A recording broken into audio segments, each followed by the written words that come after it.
Guys, I have a confession to make, and it may make me look bad, but I'm just gonna be honest here. When I watch movies, I sometimes feel sadder when an animal dies than when a human dies. And no, this is not some objective moral statement I'm trying to make about the value of life. I'm just saying that when a dog or a cat passes away in a movie, that's a unique emotional punch that oftentimes rivals when humans die in movies. I'm talking Marley and Me, I Am Legend, even that alien lizard thing that fell to its death in Star Wars Revenge of the Sith. And now, a lot has been said about the differences between animals and humans by philosophers, but one thing is for sure. Humans have done more changing and constructing and manipulating to this planet than other species. I don't think that's why I feel the way I do about animal deaths in movies, but I think it's related to this idea that humans have agency and control, while animals are relatively innocent. And no, this doesn't mean that an alligator won't rip your arm off. But when stuff like that happens, we usually blame the human involved. Like you had the agency and control over your environment and you should have known better. But how did we get here? Why do we think we have the right to go out and control the natural world? I'm not saying it's a good or bad thing either. The fact that I'm able to communicate with you over these electronics is thanks to humans exercising control over the natural world. But how did it start? And more importantly, where's it going?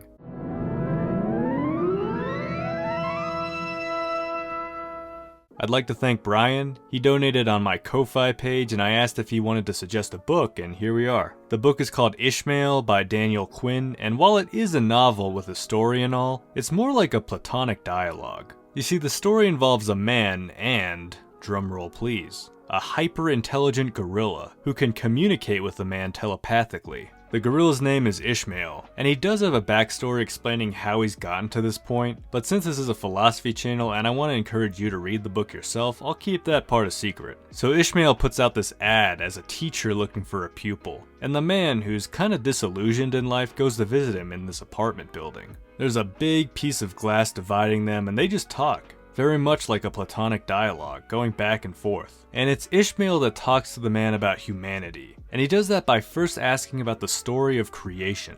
Alright, now pause the video if you need to, but just think in your own mind about what you would say in response. What is our story of creation? Our main character gives the scientific answer. There is the Big Bang that happened billions of years ago. Then the solar system was born, then the planets underwent change, and life appeared as microorganisms. Eventually, those microorganisms evolved into amphibians, then reptiles, then mammals, and specifically primates. And then, us humans appeared. Now that's a rough outline of it all. Obviously, you could probably nitpick this thing, but you might say that this story is much more true than any religious telling of the creation of humanity. However, in the end, Ishmael calls this a myth. Now hold on. Put down your pitchforks. Yes, the gorilla is calling the story of evolution a myth. But he's not saying the story of evolution is scientifically wrong or anything. But there is a little leap in there somewhere away from the science. Can you spot it? Ishmael tells another story to help us see how our story of evolution is a myth. Back 500 million years ago,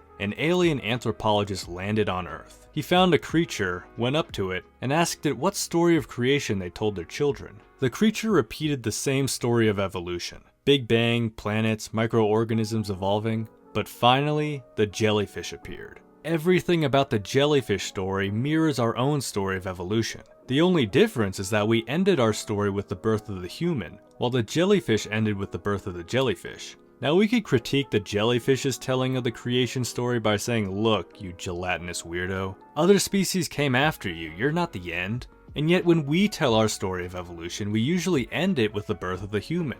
Now in the back of our mind, we know that evolution will continue, but it's not something we think about when we retell the story of evolution. Evolution is a myth insofar as it ends with humanity. You see where our gorilla is coming from now? And this human-centered story makes us feel as though we're apart from the natural world. That it's our right, or even our duty, to exercise our dominion over it. And many religions even echo this sentiment. So our culture is running off this myth that humans are special because we're the end result of evolution. It's not true, and we kinda know it's not true in the back of our minds. But it doesn't matter because it nevertheless influences our actions. But what now? What actual effects stem from this assumption?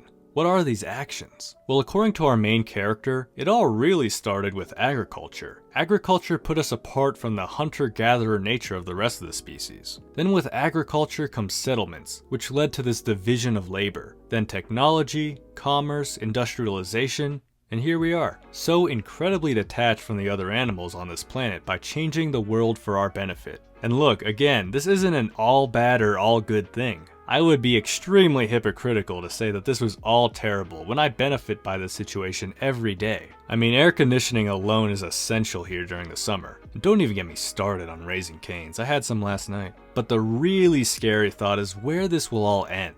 What will happen if we keep growing in population and we keep taking up resources to meet the growing population, and that in turn fuels more growth? Well, Ishmael and the main character think that it'll end either in paradise or extinction. Very different possibilities. And you know, we see this debate even today.